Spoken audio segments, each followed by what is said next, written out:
कि हम ऐसे रैशनलाइजेशन करना चाहते हैं, लेकिन 3 करोड़ रुपया वो भी खाने के बाद वो रैशनलाइजेशन का फाइल को भी कूड़े में फेंक दिया गया, कोई रैशनलाइजेशन ऑफ की किया ही नहीं। क्या जाए, अब क्या रास्ता अडॉप्ट किया जाए? सब कुछ तो पहले फेल कर लिया है।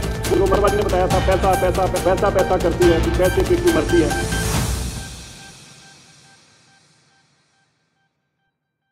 22 करोड़ रुपए का स्मोक टावर लगाया, 22 करोड़ रुपए का अध्यक्ष जी, 22 करोड़ रुपए का स्मोक टावर, 1 साल बाद उसको जंग लग गया, ताले लग के उसको बंद कर दिया गया, अब चलता नहीं। 22 करोड़ रुपए का।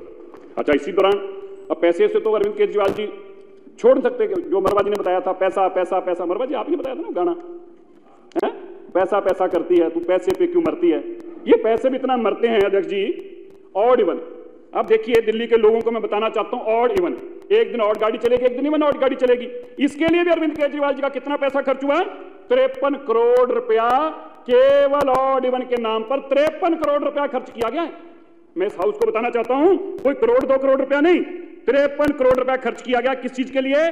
केवल ऑड इवन के लिए, और जिसके अंदर एक दिन ऑड चलनी गाड़ी इवन, इसमें भी इनको पैसा खाना। इसी तरह अध्यक्ष जी, इस दिल्ली के अंदर मोनोरेल चलनी थी।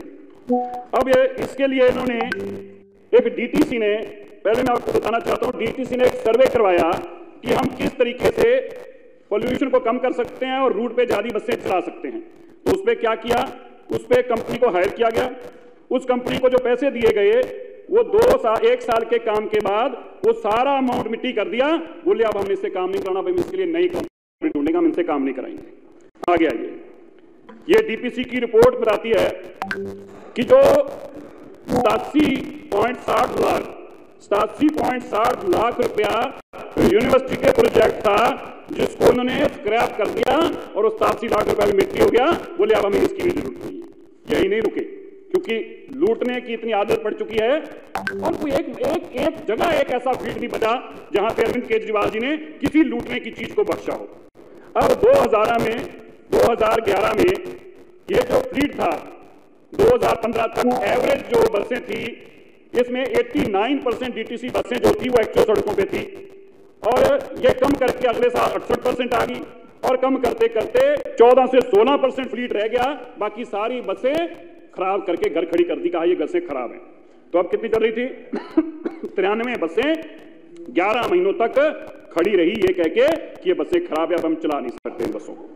यही नहीं रुका अध्यक्ष जी, इसी तरह कैबिनेट ने एक प्रपोजल किया रूट रैशनलाइजेशन के लिए, और इसमें पैसा खर्च हुआ 3 करोड़ रुपया। DIMTS ने 3 करोड़ रुपया खर्च करके 2019 में रिपोर्ट दी कि हम ऐसे रैशनलाइजेशन करना चाहते हैं, लेकिन 3 करोड़ रुपया वो भी खाने के बाद वो रैशनलाइजेशन का फाइल को भी कूड़े में फेंक दिया गया, कोई रैशनलाइजेशन ऑफ रूट्स की किया ही नहीं किया गया। आगे सरकार ने कहा कि इस पोल्यूशन को कम किया जाए। अब क्या रास्ता अडॉप्ट किया जाए? सब कुछ तो पहले फेल कर लिया है। बोले अब मोनो रेल लेके आते हैं, लाइट रेल ट्रांजिट, और इसके अंदर इलेक्ट्रॉनिक ट्रॉली बसेस होंगी, हर साल ऐड करते जाएंगे और मोनो रेल लेके आते हैं। अब क्या मोनो रेल का भी क्या हुआ? वो सारी जो चला दी, जब अपनी फाइलें भूलें तो फिर कह रहे मोनो रेल नहीं लेके आनी। अगर मोनो रेल आ गए तो प्राइवेट बसों से जो पैसा आता है वो बंद हो जाएगा, प्राइवेट बसें फेल हो जाएंगी, इसलिए मोनो रेल को भी बंद करने चलाने का जो फाइल चलाई थी उसको खत्म कर दिया गया। अध्यक्ष जी, 22,14,000 डीजल व्हीकल्स का पोल्यूशन चेक किया गया। कितना? 22,14,000 का। इसमें से 24% ऐसे व्हीकल्स थे जिन लोगों का PUC सर्टिफिकेट होना नहीं चाहिए था, वो परमिसिबल जो उसकी रेंज थी पोल्यूशन की उससे बाहर थे। इन स्पाइट ऑफ दैट उन लोगों को पैसा लेकर उनको PUC सर्टिफिकेट दे दिया।